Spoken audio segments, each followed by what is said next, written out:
روح روح بقى وخليك في حالك، ألف مرة أنا قلتها لك. وفر الإحساس لنفسك والنصايح خليها لك. الحياة كلها حلوة، بس بدك تعرف شو تتصرف فيها وشو تعمل فيها.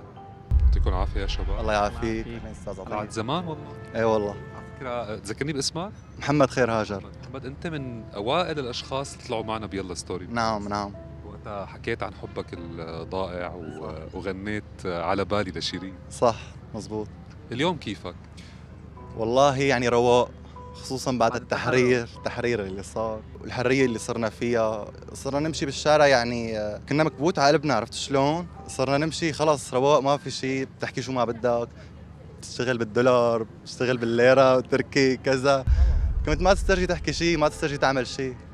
وفتحوا لنا مناطق نروح عليها، حتى أنا من عين الفيجة يعني كانت مسكرة ودمروها على الأخير على أساس إنه حرم نبع وكذا. الحمد لله بعد التحرير فتحت ورجعت إن شاء الله بتعمر كمان شوي شوي. تعرفني على اسمك؟ بشر العلبي. بشر، أنت اليوم هيك طالع مع محمد كدعم يعني. بالضبط.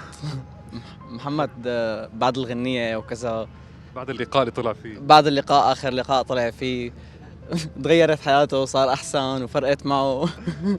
شهرة. أنت احكي لي كيف تخطيت العلاقة اللي كنت فيها؟ هلا اليوم أنت منيح يعني صراحة. طبعا الحمد لله تخطيت. أخي الوقت بيساعد على كل شيء. قد ما كانت المرحلة صعبة اللي مرق فيها تصبر شوي وخلص بالنهاية الحياة بتكمل. عنده مستقبل، الواحد بفكر بمستقبله، بفكر بحياته لقدام، بينسى. اليوم بس تخطر هي على بالك شو بتحس؟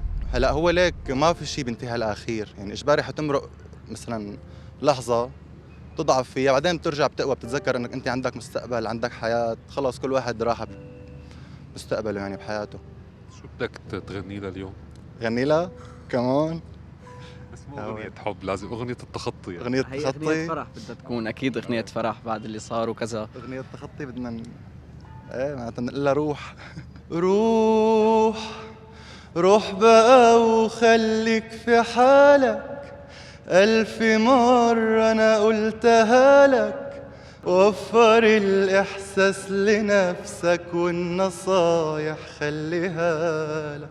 فوق فوق بقى أنت فاكرني يعني، قلبي في غيابك وجعني. انت بالنسبة لي ماضي، مالي حافظها كثير بس انه روحي يعني خلص خلي عني. والله ما بعرف شو بعدها. شو أحلى شيء بالحياة؟ احلى شيء بالحياة، الحياة كلها حلوة، بس بدك تعرف شو تتصرف فيها وشو تعمل فيها. شو أصعب شيء بالحياة؟ أصعب شيء بالحياة يعني مثل الفراق أو كذا هيك شيء يعني، أو يعني المأساة اللي كنا عايشينها من قبل، إنه ما الواحد عم يقدر يحكي وما عم نقدر نساوي أي شيء يعني. طب هلا أنتم كشباب، هلا خلينا نبعد شوي عن موضوع التخطي والعلاقات ونحكي عن الواقع. شو أكثر شيء هيك، حبلش معك، أكثر شيء عبالك تعمله بهي الفترة؟ أمل، طموح، شو اللي عبالك تعمله؟ هلا هون الشاب بيدرس شيء بيتعلق بالمعلوماتية وكذا، بقى حابين نفتح مشروع من من هالناحية. من هالناحية الفكرة انه ايام النظام السابق كنت مالي مسترجي اعمل شيء. يعني اذا بدك تفتح محل بدهم يسرقوك، بدك كهرباء ما في، اي شغله بدهم يضغطوا عليك فيها، تمام؟ تيجي لعندك التموين تسرقك، تيجي لعندك المحافظه تسرقك، يجي كذا. فهلا صار فينا مثلا نعمل شغله، نفتح مشروعنا الخاص وما حدا رح يجي يسرقك، ما حدا رح يجي كذا، عرفت شلون؟ فخلص هلا امنا ناويين ان شاء الله نفتح مشروعنا الخاص يعني باذن الله. إن شاء الله موفقين يا شباب. تسلم لي يا صراحة عطية. شفتك ما قدرت ما هيك سلم عليك بلقاء بعد زمان يعني. ما في منك والله. إن شاء الله كل أيامكم هيك راحت بال يا رب. على راسي أستاذ عطية. شكرا يا شباب. شكرا على راسي أستاذ.